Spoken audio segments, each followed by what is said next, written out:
आम आदमी पार्टी के अरविंद केजरीवाल ना तो खुद अपना वहां पर काम करते हैं, साथ में भगवंत मान को भी लेकर के घूमते रहते हैं। हम मनीष सिसोदिया की बात की जाए तो खुद दिल्ली के उप मुख्यमंत्री होकर के जेल के अंदर है, तो किस तरीके की भ्रष्टाचार मुक्त पार्टी की आप बात कर रहे हैं? तो हरियाणा के अंदर आम आदमी पार्टी किन मुद्दों को लेकर के इस बार चुनाव लड़ने वाली है? रही किसानों की बात, मैं किसान का ही पुत्र हूँ। मैं 1:11 पे पानी तोड़ता था अपने खेत में। 2024 के इलेक्शन को लेकर के सभी पार्टियों ने अपनी कमर कस ली है, लेकिन एक नाम जो इस पूरे हरियाणा के अंदर उभर रहा है वो है आम आदमी पार्टी का। जिस तरीके से आप लोगों ने दिल्ली के अंदर देखा था, उसी तरीके से अब हरियाणा के अंदर अरविंद केजरीवाल ने अपनी कमर कस ली और हर जगह जाना शुरू कर दिया है। इसी को लेकर के 3 तारीख यानी कि 3 सितंबर को अरविंद केजरीवाल दिल्ली के मुख्यमंत्री भिवानी पहुंचने वाले। किस लिए पहुंचने वाले वो जानते हैं। हमारे साथ इस वक्त शहरी जिला अध्यक्ष रविंद्र शोरान मौजूद है। सर, मुझे ये बताइए कि मुख्यमंत्री खुद जो है भिवानी पहुंचने वाले, आज तक हमने देखा नहीं कि मतलब चुनावों को लेकर के मुख्यमंत्री खुद प्रचार प्रसार करते हुए नजर आते हो, तो क्या बड़ा होने वाला है 3 सितंबर को? ऐसा है जी कि जो आम आदमी पार्टी के नेता हमारे केजरीवाल जी और भगवंत मान जी जो आ रहे हैं, वो किसी चुनाव के लिए नहीं आ रहे। हमारा जो संगठन बना है उसका शपथ ग्रहण है। आप संगठन की बात कर रहे हैं, संगठन तो बहुत पुरानी पार्टियां हरियाणा के अंदर बना ही नहीं पाई हैं। चाहे वो विपक्षी पार्टी कांग्रेस देख ली जाए, इतने समय से संगठन ही नहीं खड़ा कर पाई है। तो क्या आम आदमी पार्टी उस लेवल का संगठन खड़ा कर पा रही है? ऐसा है जी कि हमने सबसे पहले तो स्टेट और जिले की इकाई का पदाधिकारी बनाए, जिसमें जिला अध्यक्ष थे, स्टेट अध्यक्ष थे, वाइस प्रेसिडेंट थे सभी। उसके बाद हमने जो जोन होता है वो जोन अध्यक्ष बनाए, जो 15 गाँव के ऊपर एक जोन अध्यक्ष बनाया, एक प्रधान बनाया।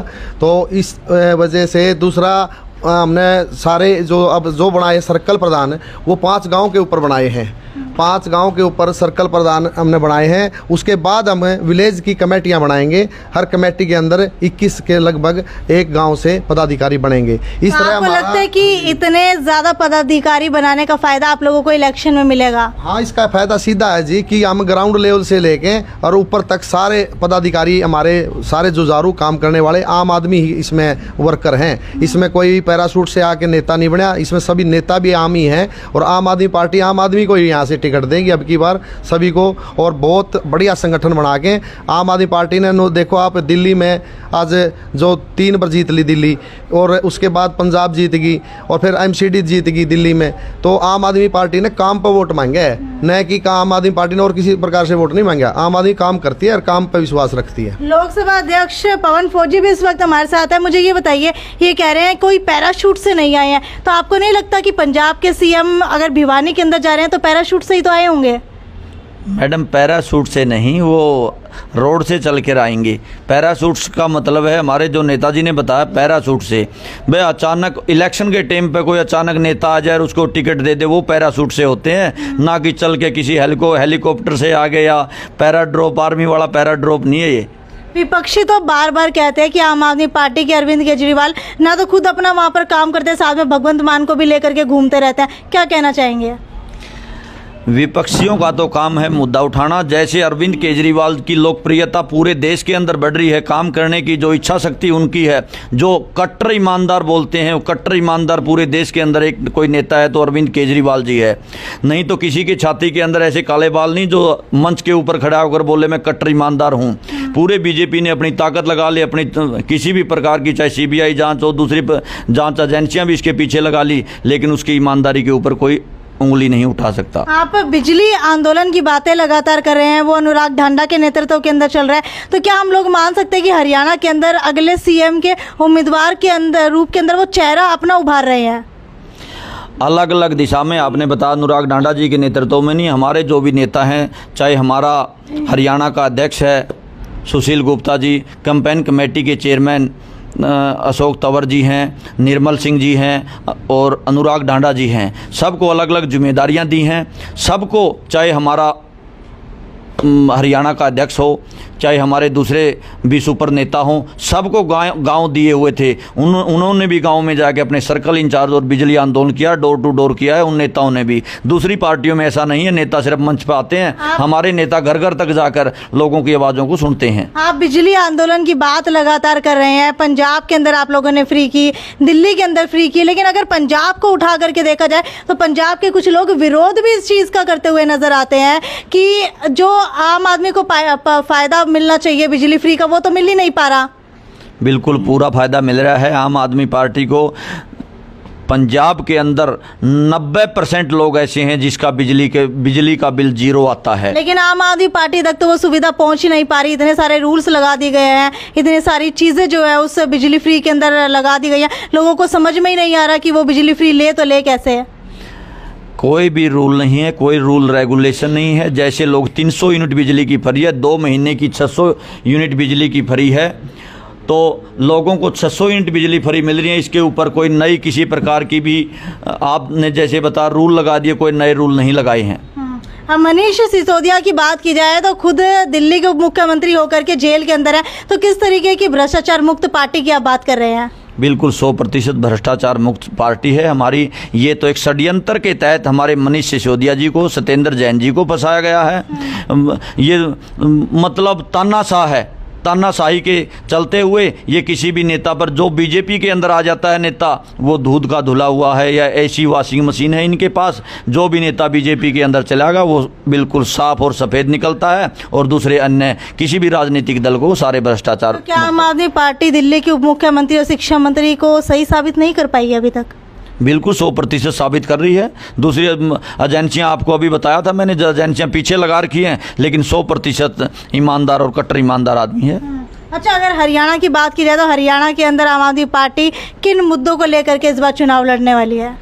आम आदमी पार्टी शिक्षा, स्वास्थ्य, बिजली और बुजुर्गों की तीर्थ यात्रा, जो दिल्ली और पंजाब में काम कर रही है, उन्हीं मुद्दों को लेकर, जो आमजन को सुविधाएं चाहिए उनको लेकर आम आदमी पार्टी इलेक्शन लड़ने वाली है।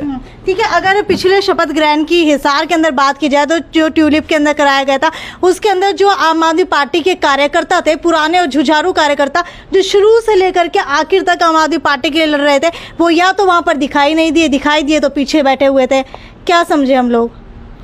ऐसा है, पार्टी ने अभी नए संगठन का निर्माण किया था। जिन लोगों को जिम्मेवारियां दी हैं वो लोग आगे बैठे थे, जिन लोगों को जिम्मेवारियां, अलग अलग जिम्मेवारियों के हिसाब किताब से पार्टी ने अपने लोगों को नियुक्त किया है।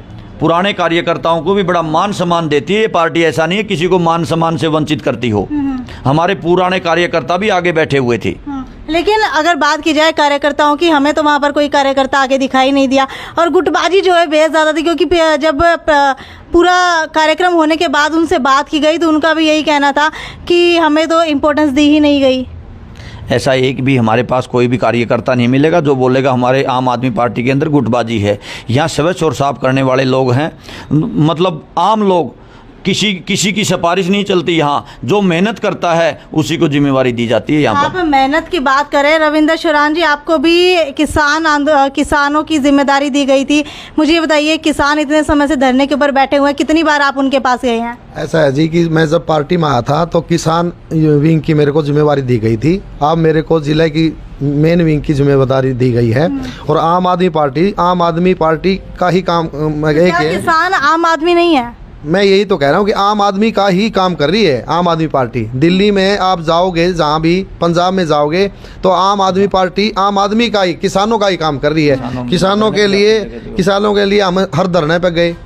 कौन से धरने पे आप गए? मैंने तो आज तक आपको किसी धरने पर नहीं देखा। आपने क्यों नहीं देखा? मेरी तो रसीद भी कटी हुई है किसानों। ये कौन से नाम गिनवा दीजिए, कौन से धरने पर गए? आपकी रसीद कटी हुई होगी, आप नाम गिनवा दीजिए। टोल पे मैं था, आपने नहीं देखा तो मैं उसमें देखो मैं क्या कर सकता हूँ, मैं तो हर जगह था। अगर हिसार के लघु सचिवालय के बाहर की बात की जाए तो काफी समय से किसान बैठे हैं। आप किसान आंदोलन की बात कर रहे होंगे। उसमें भी गया मैं, गया क्यों नहीं? अब पीछे गए हम, अनुराग डांडा जी भी थे हमारे साथ, तो मैं साथ ही था, अनुराग डांडा जी और मैं दोनों गए। तो हर जगह धरने पहुंचते हम, ऐसी कोई बात नहीं। और रही किसानों की बात, मैं किसान का ही पुत्र हूँ। मैं 1:11 पे पानी तोड़ता था अपने खेत में, और मैं जमींदार का बेटा हूँ, एक आम आदमी का बेटा हूँ। तो आपने तो ये बात, मेरी ख्याल मेरी पूरी हिस्ट्री का ही नहीं पता, क्योंकि मेरा गांव मिलकपुर है और मैं 1:11 पर रात को पानी तोड़ता था। 18 एकड़ में। चलिए, अपने खेत के अंदर सारे पानी तोड़ते, लेकिन दूसरों के खेत के अंदर कोई तो पानी तोड़वाने नहीं जाता। किसानों की आवाज़ उठाने वाली अगर कोई पार्टी देश के अंदर है तो आम आदमी पार्टी है। जब किसानों का सबसे बड़ा आंदोलन दिल्ली के अंदर शुरू हुआ था तो आम आदमी पार्टी ने बढ़ चढ़ के हिस्सा लिया था। किसानों को एक जेल के अंदर या स्टेडियम के अंदर जब बीजेपी सरकार ने रोकने की बात कही थी, तो आम आदमी पार्टी के सुप्रीमो श्री अरविंद केजरीवाल जी ने बिल्कुल साफ मना कर दिया था कि मेरे देश के अन्नदाता है, इनको हम किसी भी तरह की दिक्कत नहीं आने देंगे या इनको बंदी नहीं बढ़ने देंगे। चाहे बिजली की बात हो, चाहे पानी की बात हो, किसानों को हर मोर्चे पर क्या पहुंचाने का बिजली काम किया। पानी से पूरा देश चल जाता है? बिजली पानी तो मूलभूत सुविधाएं हैं। अगर बिजली पानी नहीं मिल पाएगी, जो लोग वहाँ बॉर्डर के ऊपर बैठे थे उनकी बातें हैं, ये मूलभूत सुविधाओं की सारी चीज़ें लेकिन चाहिए। अगर हरियाणा की बात की जाए तो क्या स्वास्थ्य की तरफ ध्यान नहीं दिया जा रहा? बिल्कुल, आम आदमी पार्टी की जब सरकार होगी, चाहे शिक्षा की बात हो, चाहे स्वास्थ्य की बात हो, चाहे महिलाओं की सुरक्षा की बात हो, चाहे बस महिलाओं की यात्रा फ्री की बात हो, चाहे बुजुर्गों की तीर्थ यात्रा या श्रवण स्कीम की बात हो, चाहे फरिश्ता योजना की बात हो, जितनी भी सुविधाएं दिल्ली के अंदर दी जा रही है या पंजाब के अंदर दी जा रही हैं, वो सारी सुविधाएं हरियाणा के अंदर भी लागू होंगी। आप सारी सुविधाओं की बात कर रहे हैं, लेकिन अभी हाल फिलहाल पीछे के इलेक्शन, आदमपुर बाई इलेक्शन की अगर बात की जाए तो वहां पर भी आप लोगों ने अपने यही एजेंडे रखे थे, लेकिन हरियाणा के लोगों ने उनको नकार दिया। एक छोटी सी जगह आदमपुर से उनको नकार दिया गया, तो कैसे आप उसको पूरे हरियाणा के अंदर एस्टेब्लिश कर पाएंगे? लोगों ने नकारा नहीं था, वो बाई इलेक्शन था। बाई इलेक्शन में भी हम लोगों के जनमत का बिल्कुल सिर से स्वीकार करते हैं और लोगों ने बड़ा अच्छा जनमत दिया। वहाँ ये जाति पाति का इलेक्शन हो गया था इस प्रकार से, लेकिन अब आने वाला इलेक्शन है वो बिल्कुल मुद्दों की लड़ाई होगी। अच्छा, आने वाले इलेक्शन की आप बात करें, जब आप आदमपुर के अंदर एक छोटी सी जगह के ऊपर जात पात की बात करें तो हरियाणा का तो पूरा इलेक्शन जात पात का होता है, तो पूरे हरियाणा के अंदर कैसे आम आदमी पार्टी अपनी शाखाएं जमा पाएगी? बिल्कुल जमा पाएगी। वो जात पात की बात ये है, वो बाई इलेक्शन था। बाई इलेक्शन में लोग, यहाँ पर तो जाट नॉन जाट पंजाबी नॉन पंजाबी चलता है बहुत ज़्यादा, तो उसको कैसे आम आदमी पार्टी जो है एनालिसिस कर पाएगी? आम आदमी पार्टी में हर कास्ट के, हर कैटेगरी के नेता हैं, ऐसा नहीं है कोई एक ही कास्ट के यानी नेता कि हो। एक समय के ऊपर आकर के आम आदमी पार्टी जहाँ कास्ट को खत्म करने की बात करती है, तो आम आदमी पार्टी हरियाणा में आकर के खुद कास्टिज्म आगे बढ़ाएगी। कास्टिज्म की तो बात ही नहीं करते। आम आदमी पार्टी में तो सारे हर कास्ट के लोग होते हैं। यहाँ जाति पाति वाला मुद्दा होता ही नहीं आम आदमी पार्टी के अंदर। 3 तारीख अगर भिवानी की बात की जाए तो कितने लोगों की पहुंचने की उम्मीद जता रहे हैं? 3 तारीख को हमारे जो भी पदाधिकारी हैं, लगभग 4000 पदाधिकारी नियुक्त किए गए हैं। 4000 पदाधिकारी और उनके साथ लगभग 10,000 लोगों पहुंचने की उम्मीद है। अगर बड़े चेहरों की बात की जाए तो अरविंद केजरीवाल, भगवंत मान के अलावा क्या कोई और भी आने वाला है? भगवंत मान जी, अरविंद केजरीवाल जी और हमारे पार्टी के जो अध्यक्ष हैं सुशील गुप्ता जी, अनुराग ढांडा जी, अशोक तंवर जी और निर्मल जी और जो भी हमारे पार्टी के सीनियर नेता सारे पहुंचेंगे वहां पर। तो आपको बता देते कि 3 सितंबर को भिवानी के अंदर दिल्ली के मुख्यमंत्री और पंजाब के मुख्यमंत्री भगवंत मान और अरविंद केजरीवाल आने वाले हैं। लेकिन अब देखने वाली बात यह है कि जो बातें आम आदमी पार्टी करती है, क्या वो ग्राउंड लेवल के ऊपर हरियाणा के अंदर जमा पाएगी अपने पंजे? क्योंकि जिस तरीके से दिल्ली की अगर बात की जाए और पंजाब की अगर बात की जाए तो वहाँ का चुनाव जो है थोड़ा अलग तरीके का होता है, लेकिन अगर हरियाणा की बात की जाए तो हरियाणा के अंदर धुरंधर नेता पहले से ही मौजूद है। तो क्या उनको पछाड़ करके इस बार आम आदमी पार्टी अपने पंजे जो है, अपना अस्तित्व जो है वो हरियाणा के अंदर क्या जमा पाती है? ये अब बड़ी देखने वाली बात है। खैर, वीडियो को ज़्यादा से ज़्यादा शेयर करते रहिए। और आपको क्या लगता है कि मुख्यमंत्री खुद यहाँ पर पहुँच रहे हैं हरियाणा के अंदर भिवानी में, क्या उसका असर जो है आने वाले इलेक्शन के अंदर भी होने वाला है? जो भी आपकी राय है नीचे कॉमेंट सेक्शन के अंदर लिख करके ज़रूर बताइए। ये थी साक्षी सोनी की रिपोर्ट। नमस्कार।